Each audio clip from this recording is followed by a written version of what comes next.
I'm a toxicologist, and here are 5 reasons I do not burn candles. I know candles are not skincare, but they are part of my self-care and no one will come after them, so should we fear scented candles? The short answer is no, because guess what? Candles are regulated in the EU, and here are the following tests that candle must follow to be placed on the market. First, the candle has to follow the General Product Safety Directive that ensure that the product won't pose any harm to the consumer. This will include the EN 15493 candle specification for fire safety, which is a set of tests to know how the burning specification of the candle.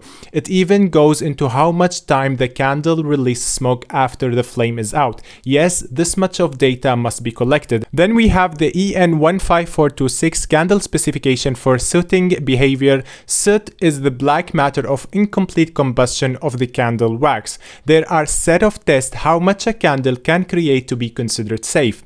Lastly, if the candle is scented with essential oil or fragrance, those fragrances have to follow the REACH regulation and safety assessment requirement, creating a full risk assessment report. There are even a set of approved labs that give the full report for candle manufacturer and importer in Europe. So stay cozy, drink your warm hot chocolate, and enjoy your scented candles.